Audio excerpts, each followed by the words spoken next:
starting part. Okay, there we go. Yay. Okay, I'm recording now. So we're going to talk about the African American experience. Um, One thing about this experience is like, just like we see with the Latinos and stuff like that, we see this like um, similarity between histories in parts and elements of it, especially in regard to like racism and stuff like that. Um, and that's, kind of a topic that is more brought up now than it's been in the past. But I mean, in before it was like we talked just about slavery and that was it, like the Civil War, but we didn't really discuss like the impact that both of those things had on American society, um, and also how it had an impact on a magnitude of things within our own government and our own country, right? As a group, and so U.S. society um, has a lot of not only historical elements but socio-political connections to this group. And I shouldn't even say social political. I mean, it's socioeconomic too. All this stuff, and so we're going to discuss those things now. But it's important to kind of like every time every one of these units kind of has like a little theme to it. And so for the African American experience, the theme is going to be trauma and cultural resilience. And so trauma is a major part of the experiences from the African American experience has a lot of trauma within embedded within the history and embedded within the culture itself. And we've talked a little bit about generational trauma, and I'm going to talk more about that probably next time we meet on Thursday. But now, I just wanted to discuss it because that's an important thing. Like, there's always those. It's always that same thing. Like, sometimes you hear people and they're like, "Yo, like, why are they still talking about that? That was like hundreds of years ago." But in reality, no, it's not. Some of the same stuff is still going on today, and that's why it's important to discuss these things. Because obviously we're not learning from history, and that's like that quote, history repeats itself. Like, that shit's real, like that happens all the time. And so you have to understand that it's not just about, stuff that happened a long time ago. It's continuously happening today, even, right? And so we have to recognize that. All right. So when we see like things like this and the shackles um, that we associate with slavery, the shackles have taken different forms now, and some of them are the same. Like, when we talk about, like, we're going to talk about the prison industrial complex next time. And so that's a whole other part of it. Like, even our prison systems have established a way for individuals to remain in this um, situation of servitude, right? And so, like, even though they may not be slaves working on a plantation, and sometimes they are, like, there's still places in the United States that have their prisoners do stuff like that. Like, think about, like, somebody even brought up recently, I think it was in this class, where they were talking about the firefighters that were fighting the fires in California. Like, they're doing this really um tough, hard, dangerous work, putting out these fires, putting their lives in danger, and they're like paid like like nothing to do it. And then afterwards, they're not even rewarded when they get out of jail to have the opportunity to be, or get out of prison to be able to like actually become a firefighter. You know what I mean? Like, even stuff like that. So there's, although it's different, it's still the same. So, like, there's a it's called continuity amid change. So although things change, things stay the same, right? And so there's a lot embedded within that. And even with education, like schools, like, we may have desegregated schools, but in reality, do we really see that? Think about the schools around just Albuquerque. Like, in certain parts of town, do we still see segregation? Do we still see, and most of it now is tied to socioeconomic. And so we see like areas of town that are more well off, and then areas of town that aren't, right? And the way that those schools are structured are different too, and the items they have and the access and things like that are also important thing to factor to discuss. But let's also talk about cultural resilience. Okay, somebody else is saying something. Let's see. uh Honestly, all you see in schools are white people trying to act black. Whoa, like that's an interesting thing too, right? And then Ashley says preach. And we'll talk about those issues and talk about things like that, and it's not even like, I think it's kind of an interesting thing too, and especially with like the topic of cultural appropriation and things like that are brought up as well, and we see it very often. You know what I mean? In media and in social media, we see it in movies. I mean, it's all over the place, and then we see it like even in our classes, right? And then Ashley's like, "Oop." Um, yeah. So, but the thing about cultural resilience too, with the African American experience, is like this group has continuously been resilient to all of the stuff that's happened to them, and that's an important conversation to have too. That idea of resilience is embedded within the culture now, and so when we hear music, or we see some of the films that are coming out of African American cinema, and we hear about protests like the Black Lives Matter protests, or even other types of protests. It doesn't even need to be just that specific group, right? But we see this idea of resilience where they're like, "Yo, you're gonna do that, just we're still gonna be here, and we're still here, and we're embedding culture too, right?" Like think about how influential um the African people have been to a number of things in the United States, right? Not only just like, let's talk about music. Music's easy. As a music teacher, an artist myself, and stuff like that too. Like I know that shit. Like I know that's a thing. Like you talk about um jazz. Like jazz is like highly influenced by African rhythms, right? And then who was doing it? Who were the ones that started like playing jazz music were people from African descent, right? And so that in itself is an easy example. But we also have other examples within even like food, or like interactions, and like dress, like fashion. There's like a bunch of things that are tied to that, and a lot of it is tied to the fact that like the cultural resilience is a major part of the African experience, and it's also like cultural resistance, and we'll talk more about that too when we talk. I put that one with the indigenous uh,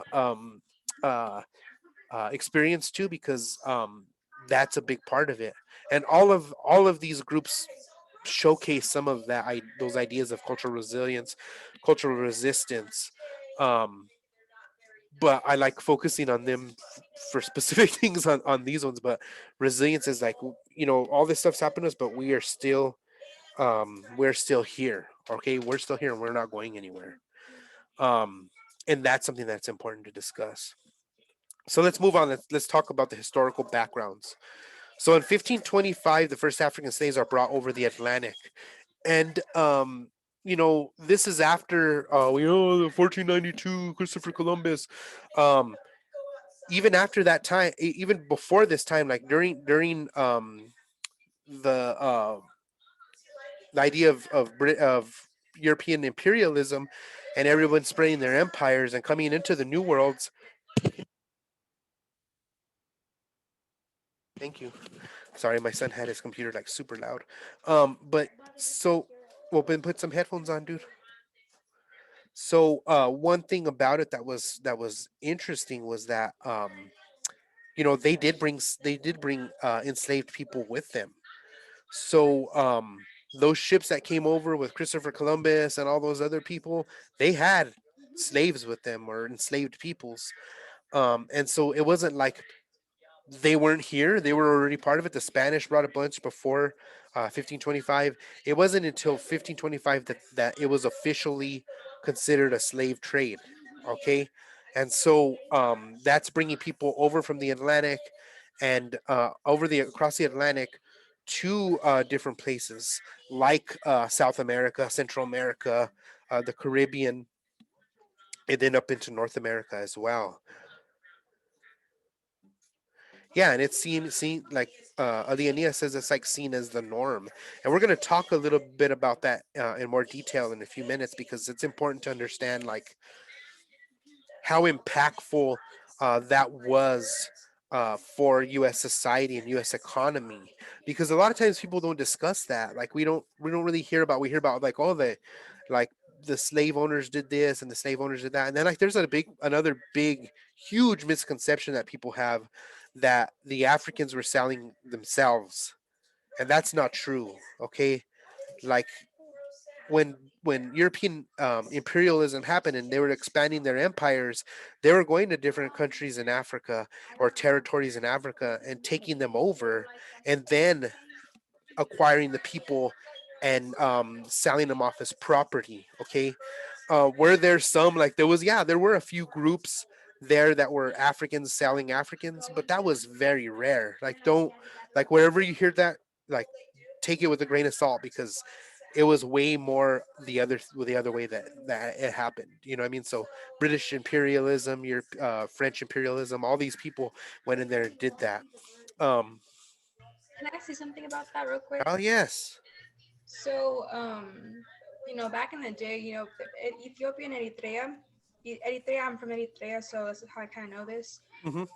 They would get into like a lot of wars like, during that portion of time, Hmm. and during that time, whoever would win on either side would take all the women and the children and put all the men to work.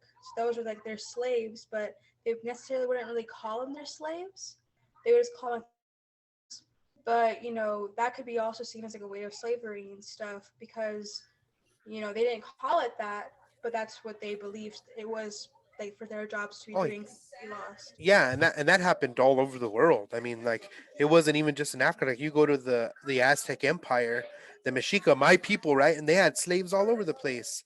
They had people that they enslaved that were indentured servants that they had captured from other groups, and they were fighting just like what you're talking about, and they made them slaves. But the thing that's different about this is we see the shipment of people who are treated as property, and then you know it's and then it's on a way crazier scale too, right? And so you're talking millions of people, whereas we would see in other organizations or other groups where it was like, and I'm not saying that's better, like don't get me wrong, like slavery is slavery, right, regardless of what it is, you know what I mean? But the thing that's crazy about this is like the impact that it had. And the reason that I bring it up is because like you talk about like the Bantu people, like they had slaves in Africa, right? Like they, like you said, like they would attack other villages and they would take them, and the women and children, they would use them for other things, and then they would make them in work as slaves and indentured servants, right? And but what happened is they didn't have it in a manner that would be considered even anything similar to what we're going to see in the Americas. It's going to be way different, and the reason being is because it's treated differently. Because what happened is like this: the Bantu people didn't get it and capitalize it because they were um, growing these cash crops, right? That they could export globally and make millions of dollars off of. That wasn't happening. So the exploitation of labor is way different, and that's why it's important to discuss this part of it too, because it wasn't necessarily just about like, oh, here's these slaves we have, you know what I mean? It's like, here's this free labor that we have, and we're going to capitalize off of it and exploit the shit out of it, because then that makes us have more profit. Because like like you said, like with the other groups in Africa or even the Aztecs, they didn't do it in that manner. Like they had slaves, but this was like a whole other level of it, you know what I mean? And a whole other level in regard to like not even the money, but also about like how many, this, it was crazy. And so let's talk a little bit about that. So African slaves are brought over the Atlantic, and I forgot to put this slide over here, so let me just show you real quick um this this little video, okay? And so this video shows the Atlantic slave trade in 2 minutes. So it shows the whole thing, all the years between 15 early 1500s to the 1800s. All right, so let's look at it. And so what you're gonna see is you're going to see these little black dots going across, and those are all ships. Every one of those dots is ships, and you can see there's a graphic here that shows you like the the amount of slaves, enslaved people that were brought over to these certain areas. So we see like in Brazil, the Caribbean. The Caribbean was a buffer point for bringing them onto the mainland United States. Yes. So it's been history in a lot of different elements. So even like religious books, we hear about slaves. You even think about the Quran and books like that too. It's the same thing. But let's look at this real quick. So we're gonna start seeing dots go over across.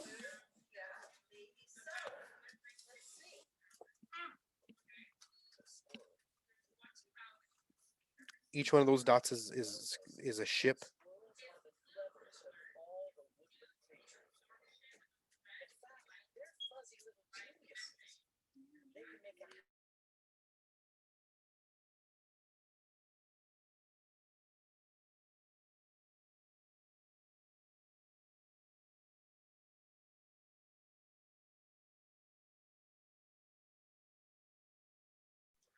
Seems like a lot right now, but just wait a minute, it's gonna get crazier.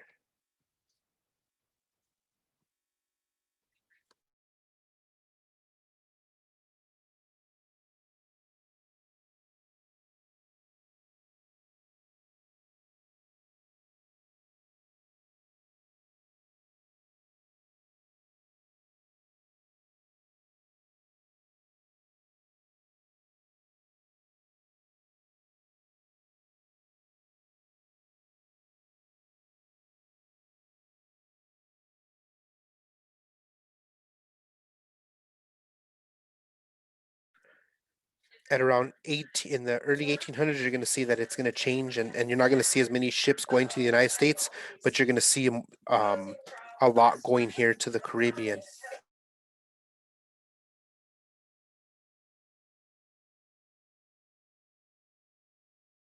I don't know if you guys saw that, but that was just like, look at it. It's just ridiculous how many. Look at that.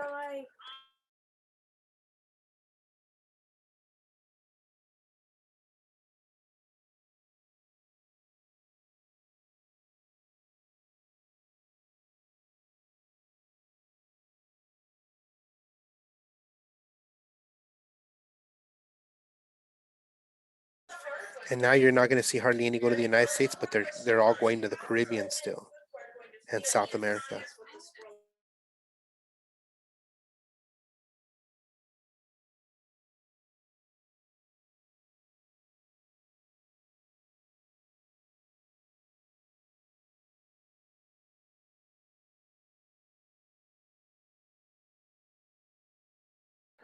Okay, so someone wrote something too. Let me see. They all look like little ants, right? Yeah, it's like all this crazy amount of people coming into the to uh this area, right? The new world, right? And so the reason being is that they needed a labor source, right? And so the labor source ends up being those enslaved people from Africa, and even in this in even in South America. Yeah, Luca, that's where I'm going, dude. It's crazy how people forget that America was built on slavery. And that's one thing that's kind of important to talk about. Florence says, I like this video shows that the mainstream US actually received one of the smallest percentage of enslaved people, but then most people still don't know that Afro Latinos or that even Black Latinos, but there's a shared history between all of those countries. Exactly. And the other thing too is like a big thing people don't that people forget is that the Caribbean ended up being like a buffer zone from them being able to for them being able to bring them and consider them domestic and shit like that. So there's like a bunch of different stuff that happens there that are really messed up. Um, but you saw like it was like in the early 1800s. It's actually 1807 is when they first start talking about banning the imported slaves, but it won't happen until 1820 officially. And so that's where we saw it kind of drop off, but it still went to the Caribbean. So what they were doing is they were still getting slaves from the Caribbean and bringing them up to North America, to what is the United States, and selling them here in the South. So they were still doing it even after the U.S. government said, no, you can't do that anymore. They just said you can't bring them into the United States. So they didn't say you couldn't, like, the boats couldn't roll in the United States. You could get your American boat, go to Cuba or Haiti or somewhere like that, or Puerto Rico, and then get the slaves and bring them back with you. Um, and it was crazy. I mean, that was one thing. And I like what Lucas says too, is like, we forget that. And like, the U.S. economy was totally built off of slavery.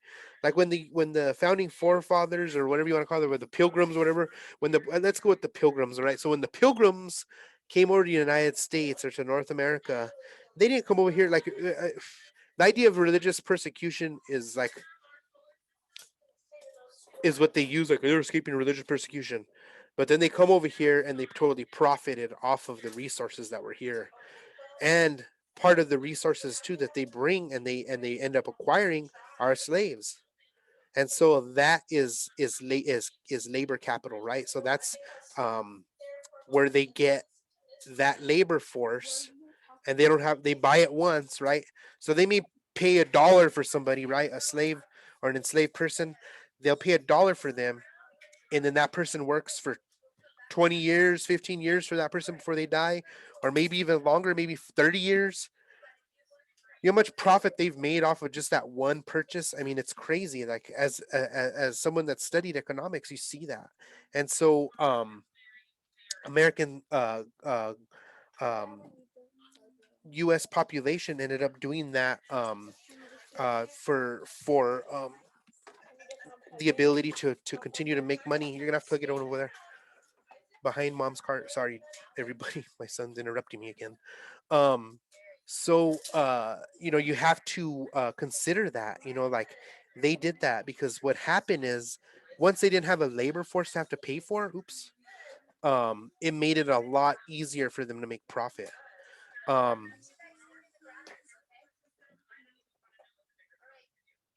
Yeah, for real. Like, not knowing, like, legitimately what that is. So the U.S. economy was totally built off of slavery, and it lasted for a long time. Like, you could even still consider that to be still a thing in regard to, like, different groups, like like they still profit off of cheap labor, like we see with Mexican migrant workers. It's the same thing, although they're not living in, like, well, I can't even say that, because have you ever seen where Mexican migrants live whenever they are brought here, if they're not taken back every day? Like, it sucks. They live in, like horrible environments, and then they still get paid shit to work these really tough jobs where the corporations make millions of dollars off of it in profit. And so this now, with the African enslaved people that came over to the United States, that were brought over here during the Atlantic slave trade. I mean, they lived in conditions that were horrible. You guys have seen the boats, right, where they just, like, stacked people on top of people.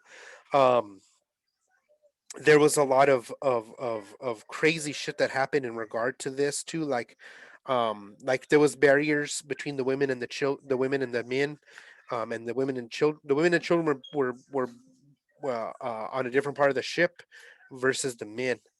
And the people would go in there and rape the women and shit like that. And it was horrible. And like, the other thing too is, like, I don't know if you guys know this, but ships have insurance just like car insurance, right?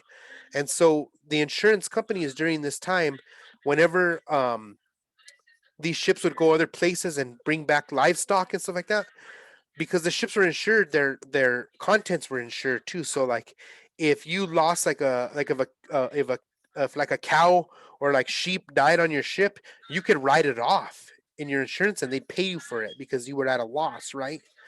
And so they ended up applying that to the enslaved people from Africa. So they were considered property just like a cow or like a sheep was. So, like, what they would do is, like, if some of them were in these compartments in the bowels of the ship where they would keep as many slaves as they could, enslaved people as they could in these areas, and they would get sick. Instead of like trying to help them, they would just throw them overboard and count them as a loss. Like that's real shit that happened. Like they really did that, and they would get money back from it from their insurance company, saying, "Oh, you lost 5 slaves. Here's this money that should cover it." And so they would get paid for losing their slaves, which is like crazy. So the enslaved people were also like we all know they were considered property, but I think we forget like we tend to forget like what that really means. Like even economically, like that means that that person was like I said, like a cow, or like like in with farming and shit, like that's like a tractor. You know what I mean? Like that's what they were considered. Like that's like ridiculous, right? And the thing that was really bad about it is like, and we all know this, like if you have children, that your child, if you're an enslaved person and you have a child and you're working on a plantation, your child is now born into slavery. Like they didn't even have to pay for them because they already paid for the parents. That kid is is the owner's property too. And even on the plantations, they were insured. I mean, it was crazy shit that was happening, y'all. And like that's one thing that you have to like really understand. And then like the economic part of it too. It's wild. Like I sometimes I can't even fathom it. Like it's just like let's talk about like some examples of that, right? So like you guys remember like hearing about cash crops. Oh, tobacco was a cash crop. You remember learning about like in fourth grade, right, or whatever, and you heard about it later, and even in U.S. history, right? And like, oh, it was a cash crop, and they profited off of it, and that's how they were able to build all this stuff. And yay, yeah. And who was working on those tobacco fields? The enslaved African people, and they were told they weren't being paid. So the plantation owners were totally not having to pay that element. So the human labor, the labor force, right, was gone. They had they didn't that wasn't a part of what they had to pay. Like you remember we learned about budgets and stuff like that. Like, oh, I have to pay this, my car payment, my mortgage, all that stuff. That part for them as a business was not there. And so of course they made crazy ass profit off of this. So everybody over there in Europe and other places around the world that were like enjoying the tobacco that was being exported out of North America, um, to to those places, and you guys have seen that shit, right? Like you guys have seen like the Victorian area, like how they used to dress and shit, right? And remember we talked about the snuff boxes, like that tobacco that was filling those snuff boxes that they could stick in their nose because they wouldn't smell each other's stinky ass, was all being picked and processed by these enslaved people, and they weren't getting seen a penny of it, right? So they were profiting like crazy. So when you think about the ban on importing slaves, like that they hated that the slave owners and the plantation owners because that was going to mess up their profits, right? And that's also why the American government chose not to include that stuff in the original Constitution, right? They didn't even touch the issue of slavery. The only thing we saw about it was the Three-Fifths Compromise, and we've talked about that already, right? And like that's where we see this huge change in like their perspective is based off of profit, what they were getting. And a lot of our founding forefathers were also a part of that. You have to remember, like America is here because it was a business venture. Okay. Like just like we saw with other imperialistic and colonization around the world globally, it was about making a profit, it was about money, and it was about exploiting resources. Okay, so that's an important factor to consider. And like Lucas said, like US economy was totally built off of slavery, and it continued to be a thing for a long time. And you can even see in other things now, like we talk about like I said, with Mexican migrant workers, we saw it in the 1800s after Emancipation Proclamation, and things were supposed to be different for the indentured enslaved people of African descent. Um, Once they're free, and now those people aren't working as slaves, and maybe and a lot of it, the thing too is like even with the diaspora of from the South, like we still saw people move up to these urban areas like Philadelphia, New York, places like that where there was a lot of industry, and they were still they were working and they were being paid, but they were getting paid shit compared to everybody else, right? So those companies still profited off of that, even though they didn't have slaves officially anymore. It still was almost like an indentured servitude, right? And so you think about mining. Like mining was done by Africans, Mexicans, and different Asian groups like the Filipinos and the Chinese, and that's in the late 1800s whenever the industrial revolution happens, right? And they're living in these horrible conditions, and then they would sign contracts. Like you would have to sign a contract to be an employee there, and that contract stated this and that and this and that, and you couldn't do this or you couldn't do that, and you had to live here. This is what your pay was going to be. This is how many hours you had to work, all this stuff. And if you broke that, you could even get sued by the company. Like what the hell? You know what I mean? So it never stopped. And I would even argue, like I said, it still continues to be a thing. You know what I mean? Like think about our workers. Like we still have people that are, making this really minimal wage that is just not beneficial for anybody. There's no way we can handle living in living with that amount of money. I mean, that's, I don't know. Like I could talk for days about this, but in reality, we have to remember those things. One of the people I want to bring up was Phyllis Wheatley. Phyllis Wheatley was born into slavery. Her family was brought over from Africa. She and it's argued that whether um she was actually half. Um, and I don't know for sure, like, but I've heard different stories about her. And Phyllis Wheatley was a famous poet, and her first collections of poetry were published in 1773. And so she was um,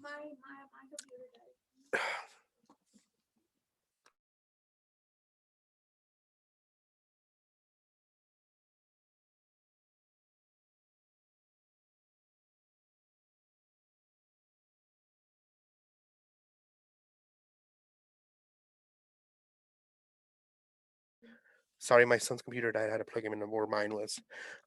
So the difficulties of having to share space. Um, so she ends up publishing her content, right? And people are like, "Oh, this is beautiful poetry. I can't believe someone like her could do this. What the hell does that mean, right?" And so she wrote these poems, and the thing about it is some of them were like hella like sarcastic and stuff like that. So I'm gonna share one with you all now. Let me bring it up so we can see it.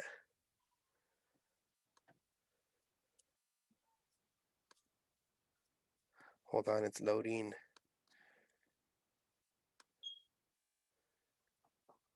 Okay. Oh, wait a minute. Crap. My bad. I forgot to turn on the audio.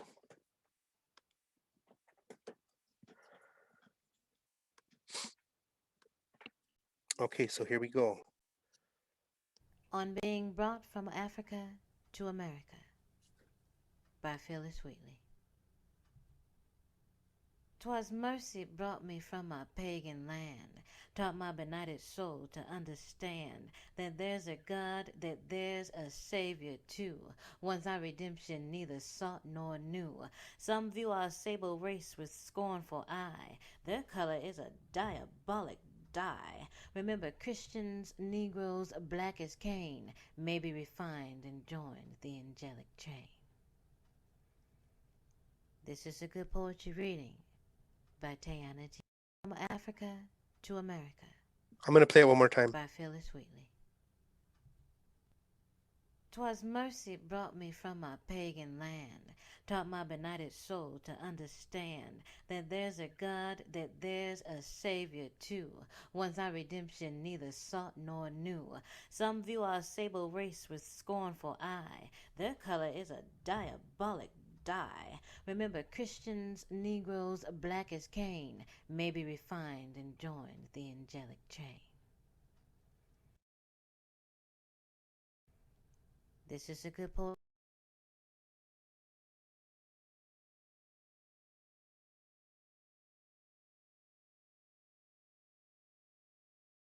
Okay, so like you hear that poem, And there's a lot of stuff that's embedded in there, right? Like it's even called like on beat brought from Africa to America, right? And so what are some elements that stuck out to you like that you heard that were like, oh shit, you know what I mean? Well, anybody want to add? Want to talk about that? Like even like one word or two words that like stuck out. Small. Um, the dye part. Yeah, their skin color is a diabolic dye, right? That part for real. Like it goes back to that idea. Remember we were talking about like with in regard to like whiteness and that like idea of like angels are white and devils are black, right? Or red. Like that kind of shit is like embedded already now early on in the 1700s. And like she even talks about it in there, right? Um what else? Anybody else see something that was like stuck out to them or heard something?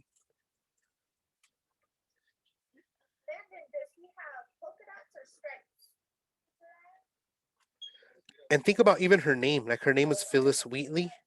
Guess who her slave owner was? His name was John Wheatley. Yeah, pagan lands, right? Taken from their pagan lands. And they talk about all this stuff and everyone like whenever this poem was published, everyone was like, "Oh, but this is amazing." Like she's talking about like in their interpretations of it early on was like she's talking about how we saved them, right? And in reality, when you hear the poem, like some people were like, "No, she's being hella sarcastic."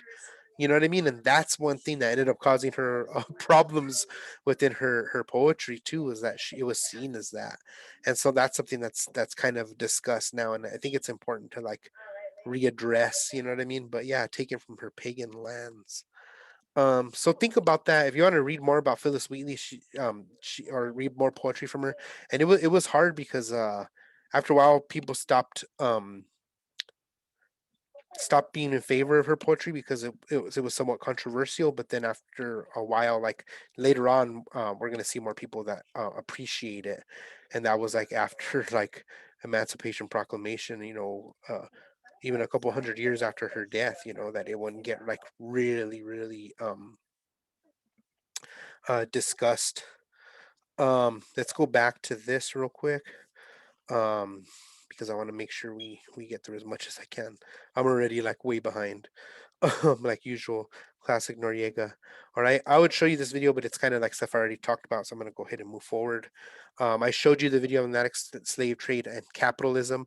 Your assignment that you're gonna be working on this week is about that. It's a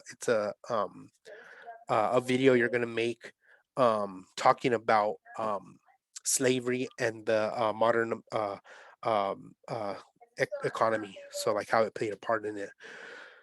Um, and I want you to discuss that and think about those things because it's an important factor like that. We need to recognize that like slavery was one of the main reasons why the American economy was successful. Um, and like that needs to be brought forth as a part of our history that we don't discuss, like we said, even in the Constitution, because they knew how much profit they made off of it.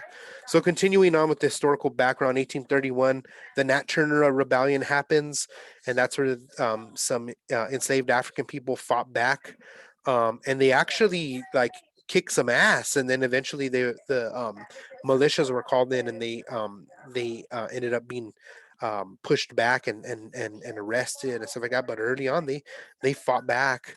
In 1839, the Amistad Slave Ship Rebellion. So the Amistad Slave Ship. This is after um, the slave trade's not even supposed to be going on.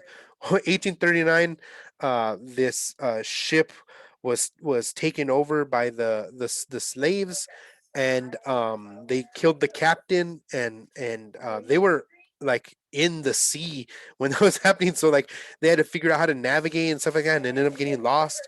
And so they finally were taken back, but they fought back and successfully took over the ship. 1850, the Underground Railroad reaches its peak.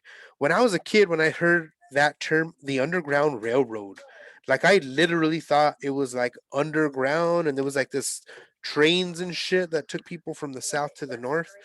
And I didn't, it was until later, like when I was in middle school, high school, that I was like, no, it was like people would like you can hide in my barn underneath. I made this little thing underneath the flooring where we can keep someone that's trying to get out of the south to make it to the north where they're safe, um for like 2 days, and then they're gonna move on to this person's house or this person's barn and shit like that. Like that's what it was. And I think like it was incredible to see how these people were able to do that, and to get, and that they had the support to be able to do that. Like you look at the thing that I like to, and we don't really talk about either, is like right here with Texas.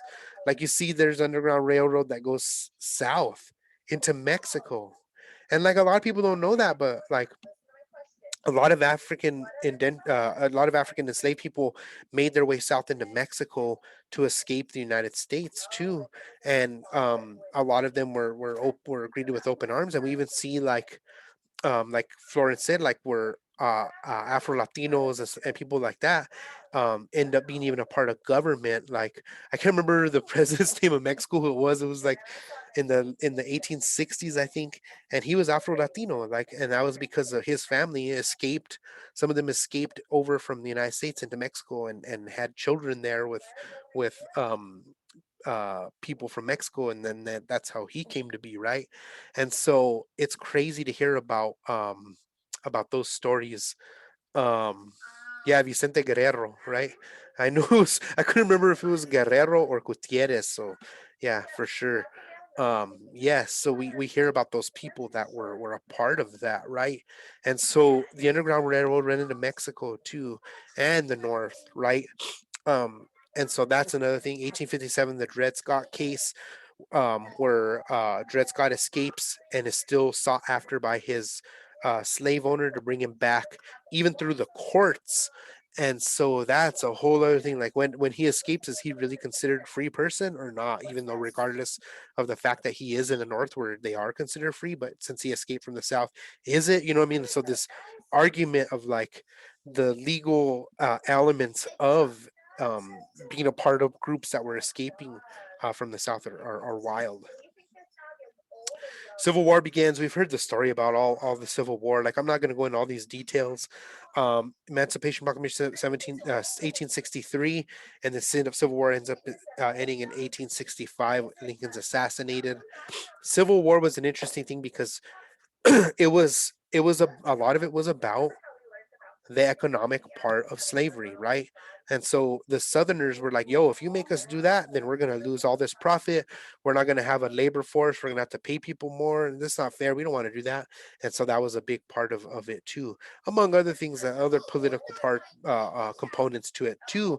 But a big chunk of it was that economic portion. Okay. And so it's kind of a crazy thing. After that, we get a number of different pieces of legislation and laws that come into play.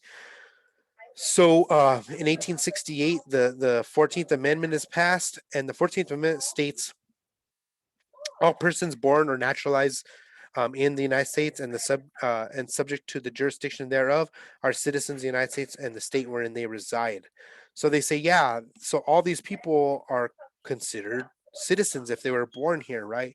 And by this time, a majority of the enslaved people that were just freed were born here. Were there still some that were brought in from the Atlantic slave trade? Yeah, there's probably like some old ass ones that would stayed alive, but majority of them are people that are going to meet that requirement, right? And then 1870, the 15th Amendment says the right of citizens of the United States to vote shall not be denied or abridged by the United States or by any state on account of race, color, or previous condition of servitude. So straight up there, like it didn't matter if you were a slave before, you're supposed to be able to vote. Then we get into the Jim Crow laws, right? So we hear about Jim Crow laws being implemented in the southern states and even other states too, not just like this typical states that we think of. Um, but they implement these laws, right? And these laws are focused on stopping the 14th Amendment and 15th Amendment from happening by stripping them of their rights, by enacting laws that cause problems for people to be able to practice rights that are attached to their citizenship, like voting, right?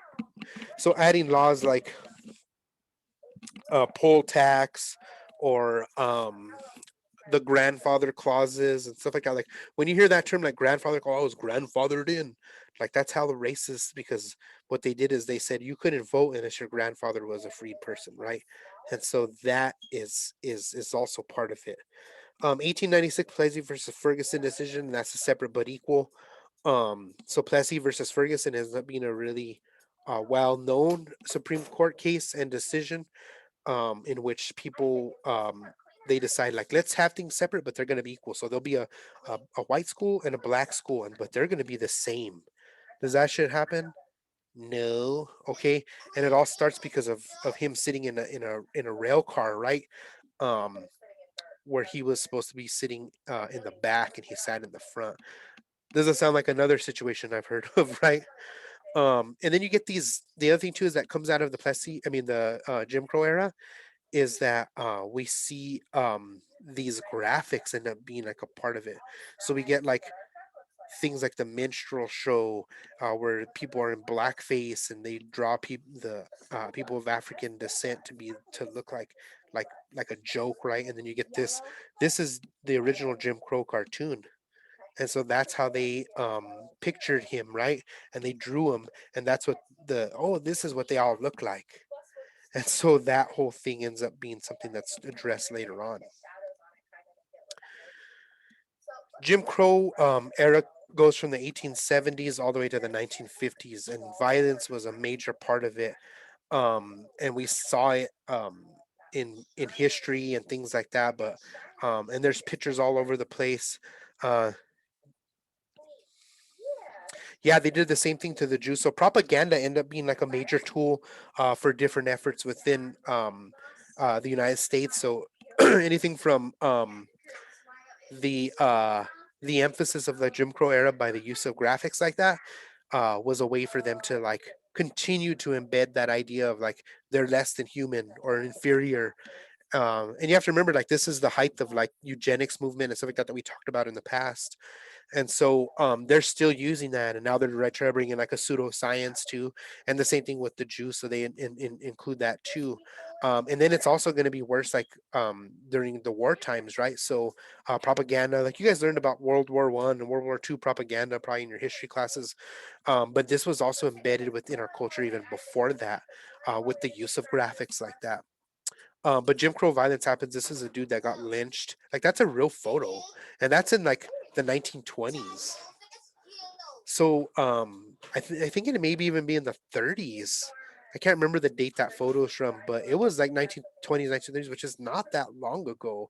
Like people think, oh, it was a long time ago. It wasn't that long ago. Like you're talking like even 100 years ago isn't that long ago. You know what I mean? Like that we saw this, and this stuff. Like we even there's still people like, and that's why it says 1950s are present. Like continued violence against African Americans still is a problem.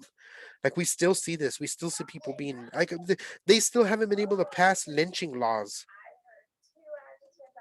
Like what the hell's up with that? Like why is that not a thing? You know, like oh no, let's sweep it under the rug still. Like that shit's real. Like I don't know if you guys realize that. There's continued violence against African American people. Like there it hasn't stopped. Anything from police brutality. I mean, look at this. I don't know if you guys remember this video where this guy was being like accused of shoplifting, and then they found out that he didn't do it, and this New York police officer got behind him and choked him to death. They killed him.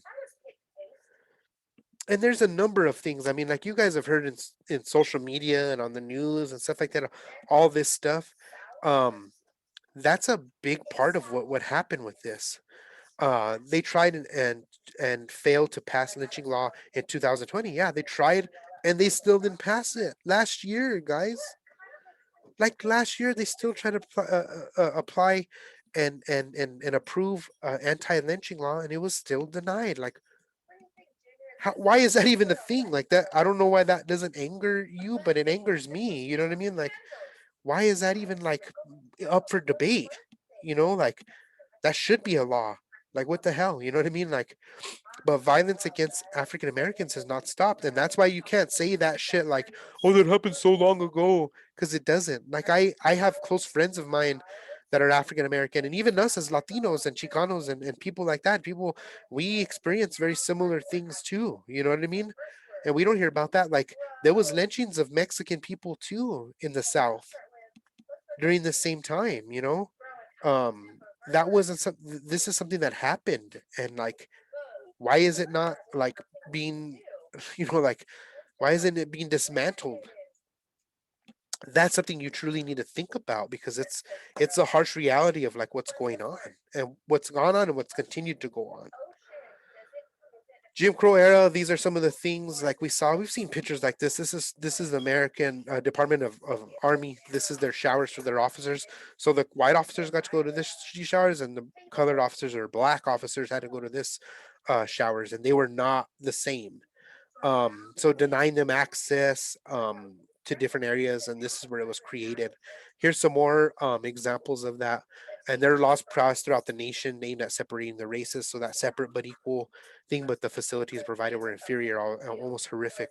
So there's like the dining colored room, and you could tell it used to be an outhouse, and they converted it to an area where African people or people that are considered colored could go eat. Um, these are the classic fountain right there's the nice ass fountain, and then there's this one for the colored people. This was a sign that was in front of one of the a restaurant in I want to say it was in Deming, New Mexico, during the 1930s, and it says no dogs, no Negroes, and no Mexicans. That's here. That's in New Mexico, right? Separate but equal continued. So we see these same things, right? This is one school. I can't remember what the city is or town it was from, but this is the white school, and this was the African American school. And so this one had heating, it had air conditioning, it had it has like a football field right here, it has a gym in the back, all these amenities, right? And this was the African school. It was built like a barrack. And so, and there was only three buildings in it, and it needed to house like hundreds of students. And so this applied to schools, restaurants, movie theaters, hotels, libraries. Have any of you guys seen that movie, The Green Book? If you haven't watched it, I can't remember what it's on. It's either on Hulu or Netflix, or maybe Prime. I don't know one of the platforms, but it's on there. You should watch it because they bring up about hotels. Like there was only that Green Book showed all the hotels that they if you're an African American